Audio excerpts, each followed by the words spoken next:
Hello and welcome to English Conversation Pods. I'm Jackie. And I'm Larry. We're so happy you're here with us today.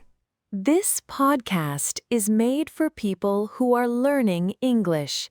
We speak slowly and clearly, and we use simple, everyday words. So don't worry if your English is not perfect. That's exactly why you're here.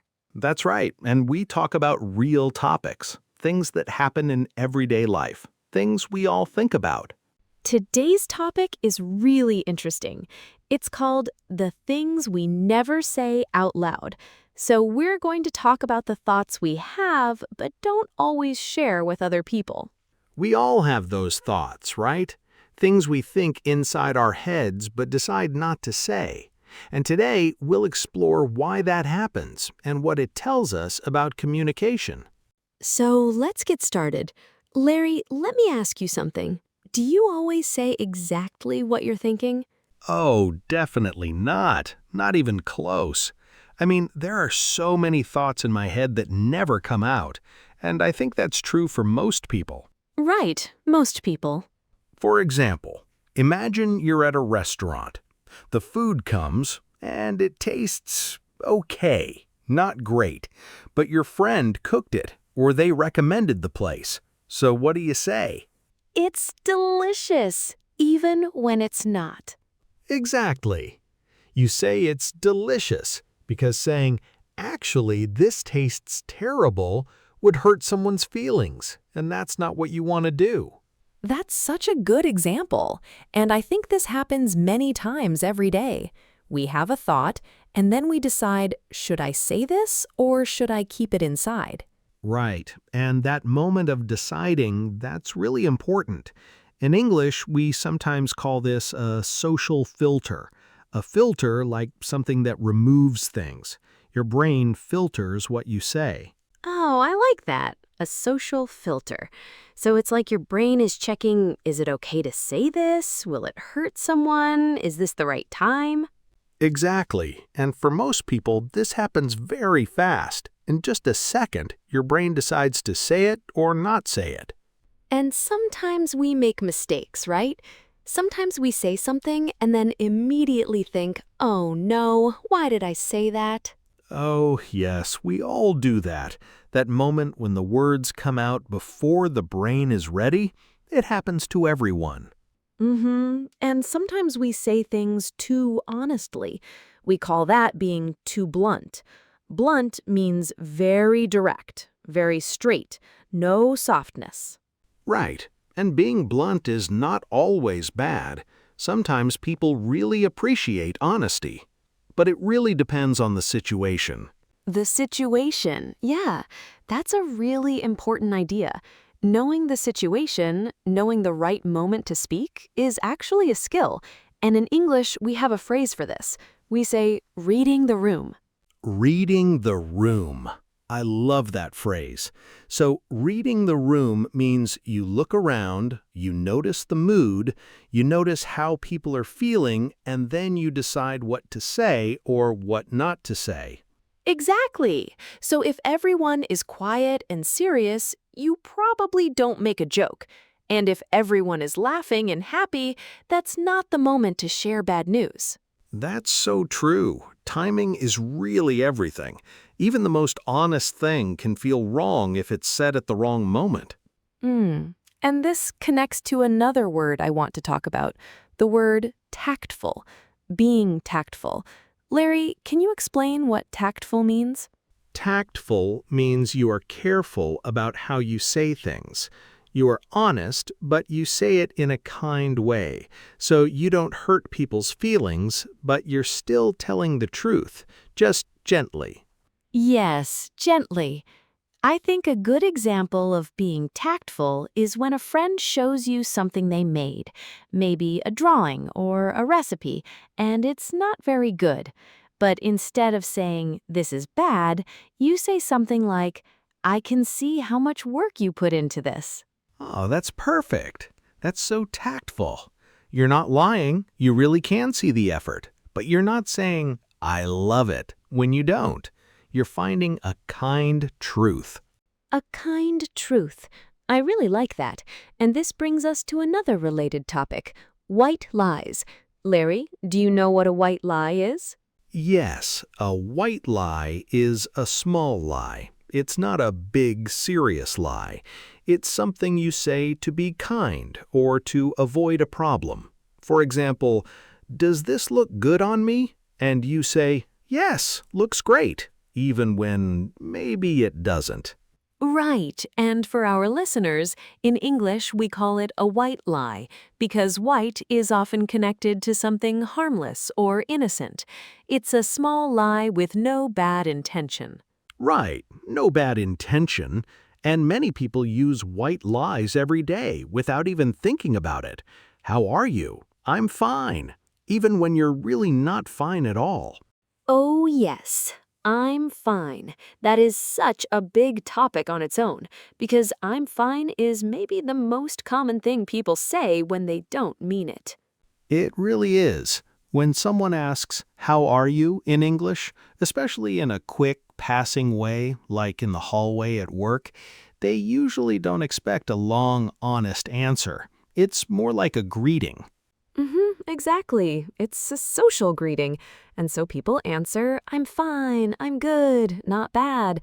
Because the real answer, "Actually, I had a terrible morning and am feeling very stressed," that would be too much for a quick hallway conversation. Too much, yeah. But when a close friend asks, "How are you really?" now that's different. That's an invitation to be honest. The word really changes everything. That's such a good point. How are you really? That word really is like an open door. It says, I actually want to know. I have time. I care. Exactly. And for our listeners, this is a good thing to remember. In English, the words around a question matter a lot. Small words like really can change the whole meaning. They really do. Now, Larry, let's talk about something else that I find fascinating. Politeness in different cultures. Because what is polite in one country can actually be rude in another. Oh, absolutely. This is so interesting and also so important for anyone learning a new language. Language and culture always go together. You can't really separate them. Right, together. Do you have an example? Sure, in some cultures, it is very polite to say directly what you need. You ask clearly, you say no clearly. That's seen as respectful. But in other cultures, like in some parts of Asia or the Middle East, being too direct can feel rude or aggressive. People prefer a softer, more indirect way of speaking. Indirect.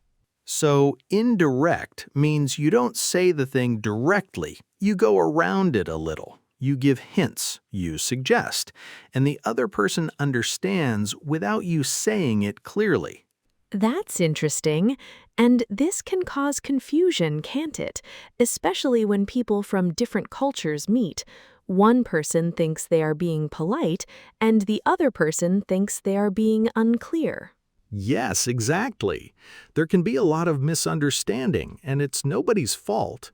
Both people are just following the rules they learned growing up, their own cultural rules.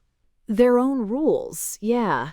And I think this is why it's so useful to learn not just the words of a language, but also the culture behind those words, how people behave, what is normal, what is expected. Totally agree. And sometimes the things that are not said are just as important as the things that are said. The silence matters too. Oh, that's a great point. Silence. Let's talk about that. Awkward silences. Larry, you know that moment in a conversation when nobody speaks and everyone feels a little uncomfortable? Oh, I know that feeling very well. It can feel very uncomfortable, like something is wrong, and people rush to fill the silence with any words, just to make the feeling go away. Yes, the weather, right? People talk about the weather. So, nice day today? It's the classic way to fill silence in English-speaking countries. The classic. And this is something interesting. In some cultures, silence is actually comfortable. It's not awkward at all.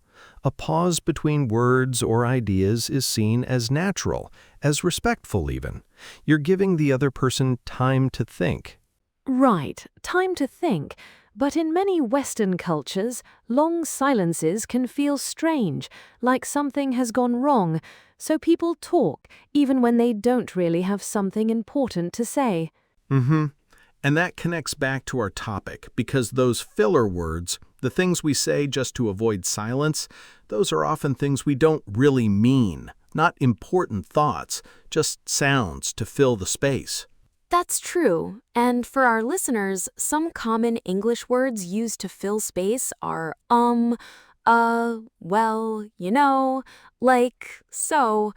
These are very normal. Even native speakers use them all the time.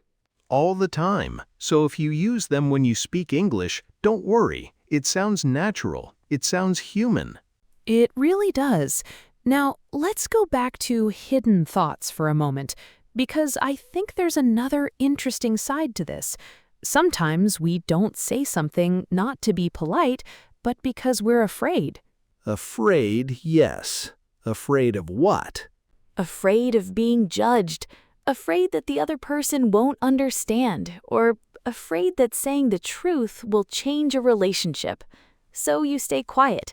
You keep the thought inside. That makes so much sense. And I think this happens a lot with feelings. People find it hard to say, I'm hurt, or I feel lonely, or I need help. Those words can feel very scary to say out loud. Very scary. And in English, there's an expression, wearing a mask. It means you show a face that is not your real face. You pretend to be okay when you're not. You pretend to be strong when you feel weak. Wearing a mask. That's such a powerful image, and I think most people do this sometimes. It's a way of protecting yourself. Yes, protecting yourself. And it's not always bad. Sometimes you need to keep things private. Not everything has to be shared. But when you always wear a mask, when you never let people see how you really feel, that can be very lonely. Very lonely. And I think learning to share feelings in a healthy way, in the right moment, is actually a very important life skill. And it's a language skill too, because you need the right words. The right words, yes. And in English, there are some very useful phrases for this. For example, I feel, and then the emotion. I feel nervous. I feel confused. I feel a little overwhelmed right now. Right. Starting with I feel is a very gentle and honest way to speak. It's not blaming anyone. It's just sharing what is happening inside you. Exactly. And it's so much better than saying nothing at all and letting things build up inside. Because feelings don't disappear. They just wait. They just wake. That's so true. Okay, Jackie, let me bring up one more thing that I think is really connected to all of this. Compliments. Do people always mean compliments? Oh, great question. A compliment is when you say something nice about a person, like, you look great today, or you did an amazing job. And sometimes people mean it completely, but sometimes it's a social habit. A social habit, right. In English-speaking cultures, giving compliments is very common. It's a way to be friendly, to connect. I love your jacket. It might be a real compliment, or it might just be a friendly thing to say. Right. And for learners of English, this can be confusing. If someone says, we should have lunch sometime, do they really mean it? Are they inviting you? That's such a good point. And the honest answer is sometimes yes, sometimes no. Sometimes it's a real invitation, and sometimes it's just a polite, friendly thing to say with no specific plan attached. And how do you know the difference? Usually, if it's a real invitation, they will follow up with a specific time. We should have lunch. Are you free on Friday? If they say that, they mean it. If they just say, we should have lunch sometime and walk away, it's more of a social phrase. Ah, so look for the specific details. A day, a time, a place. That's a good rule. That's a very good rule. And again, this is not dishonest. It's just how language works socially. Words do two things. They give information and they build connection. Sometimes the goal is just connection, not information. That is beautifully said, Larry. Words can be about information or about connection. I'm going to remember that. And I think the big lesson from today is this. Communication is not just about the words. It's about the context, the relationship, the moment, and knowing when to speak and when to stay quiet. When to stay quiet, yes. And I think for anyone learning English, or any language, that is the deeper skill. Understanding not just what people say, but what they mean, and sometimes what they don't say at all. Exactly. The things we never say out loud can tell us a lot about culture, about feelings, about relationships. It's a whole world of communication that goes beyond words. Beyond words, I love that. And I think that's a beautiful place to end today's conversation. Larry, this was such a good one. It really was. And to our wonderful listeners, thank you so much for spending this time with us. We hope this conversation was helpful and interesting for you. If you enjoyed this episode, please subscribe to English Conversation Pods wherever you listen to podcasts. It really helps us, and it means you will never miss a new episode. And we have a new episode coming very soon. We're already looking forward to talking with you again. Until then, keep practicing, keep listening, and remember, every word you learn is a step forward. You are doing great. Take care, everyone. See you in the next episode. Bye for now. Bye.